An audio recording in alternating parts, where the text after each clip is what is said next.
Ինչպես հայտնի է, օրեր առաջ Գագիկ Ծառուկյանի տան, նրան պատկանող տարածքներում եւ Multigroup կոնցեռնի գրեթե բոլոր ընկերություններում քննչական կոմիտեն իրականացրել է խուզարկություններ։ Հայ-իրանական առևտրային պալատին առնչվող վարույթով Գագիկ Ծառուկյանին կալանավորել են 2 ամսով, սակայն ըստ պաշտպանների նա այդ վարույթով պետք է տուժող ճանաչվեր։ Այս ամենից զատ հանրության ուշադրության կենտրոնում նաեւ կենդանիներն են, որոնց նկատմամբ անմարդկային վերաբերմունք է ցուցաբերվում։ Պետությունը 1 օր չկարողացավ պահել Գագիկ Ծառուկյանի այգու էգ-առյուծին։ Կենդանին անկեց հարազատ վանդակից հեռացվելուց հետո ժամեր անց։ Թե ինչ առնչություն ունեն կենդանիները աղմկահարույց վարույթի հետ եւ այս առնչությամբ ինչ ծրագրեր ունի Գագիկ Ծառուկյանի պաշտպանական թիմը, Հայաստան Նյուզը զրուցել է նրա պաշտպաններից Էմին Խաչատրյանի հետ։ Նախ վայրի կենդանիներն առհասարակ այդ վարույթի հետ կապ չունեն, երկրորդն էլ գործարանների, հիմնարկ ձեռնարկությունների ստուգումները, կապարակնքումները, այդ թվում նաև կենդանիների առգրավումներն ուղղակի այս ճնշումների շարունակությունն են։ Ասեմ ավելին, մարդկանց մոտ տպավորություն է, թե այդ կենդանիներն իրենց ոտքով սահմանն ապօրինի հատելով եկել են ու հանգրվանել են Առինջ գյուղում, այնինչ իրականությունը լրիվ այլ է։ Կենդանիները բացառապես օրինական ճանապարհով ներմուծվել են Հայաստան, մաքսային ծառայություններում կատարվել են մաքսային բոլոր գործողությունները, իսկ այդ փաստաթղթերն առկա են նաև պետական եկամուտների կոմիտեում։ Բացի դրանից, երբ պարոն Ծառուկյանը Երևանի կենդանաբանական այգուն նվիրում էր սպիտակ առյուծ, զեբրեր, սպիտակ արճ ու այս ցանկը շարունակական է,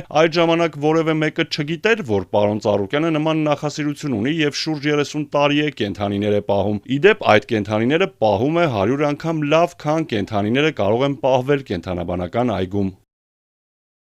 Հայտնի է, որ քննչական կոմիտեն էգ-առյուծի անկման փաստի առթիվ առանձին քրեական վարույթ չի նախաձեռնի։ Առյուծի քննեցումից չարթնանալու հանգամանքները քննության առարկա կդարձվեն այն նույն քրեական վարույթով, որով քննչական կոմիտեն իրեղեն ապացույց է ճանաչել առյուծին։ Իսկ թե պաշտպանական թիմը կենդանու անկման փաստի առթիվ ինչ գործողություններ է անելու, Խաչատրյանն ասել է.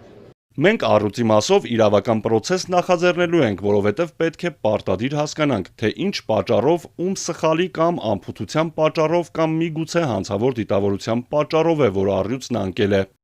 Նաև կոկորդիլոսների հարցն էլ լուրջ։ Կենդանաբանական այգու կոկորդիլոսի 2 սենյակում են տեղավորել Գագիկ Ծառուկյանի այգու 9 կոկորդիլոսին։ Այստեղ եւս կենդանիներին վտանգ չի սպառնում կամ կա իրավական հենք։ Խաչատրյանի խոսքով տարբեր ուղղություններով իրավաբանական պրոցեսներ սկսելու են։ Կոկորդիլոսներին փոքր վայրում պահելու վերաբերյալ Խաչատրյանն ասել է, որ պարոն Ծառուկյանի կենդանիների պահման վայրը 100 անգամ ավելի լավն է։ Նրանց ավելի լավ են նայում եւ խնամում, քան կենդանաբանական այգում։ Իսկ կա վարույթ, որ առնչվում է այդ կենդանիներին։ Ինչ բացատրություն ունեն իրավապահ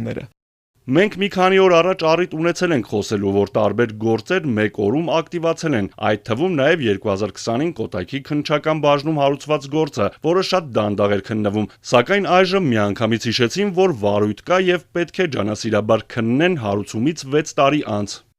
Հարցազրույցում լրագրողը հետաքրքրվում է նաև, թե հանրության քննարկման առարկա դարձած խրտվիլակների մասով ինչ տեղեկություններ կան, որտեղից են բերվել այդ խրտվիլակները եւ երբ են հասել այդ վայր։ Տարիներ առաջ այդ խրտվիլակների սենյակը քննչական մարմնի կողմից զննության ենթարկվել է։ Այդ ժամանակ հայտարարել ենք, որ դրանք դեռևս 90-ականներին են կատարվել, եւ երբ տեղերը լրացել է, որևէ որոշ չի կատարվել։ Ի վերջո, այդտեղ մեծամասամբ այնպիսի կենդանիներ են, որոնք Հայաստանում հնարավոր չէ որսալ։ Այդ խրտվիլակներն էլ օրինական ճանապարհով են բերվել Հայաստան։ Ես կարող եմ հիշել, որ մենք մեր ասածները հիմնավորելով բազմաթիվ փաստաթղթեր գտանք տարբեր լեզուներով եւ ներկայացրեցինք իրավապահ մարմիններին։ Ահարոն Հայրապետյան, Էպիկենտրոն։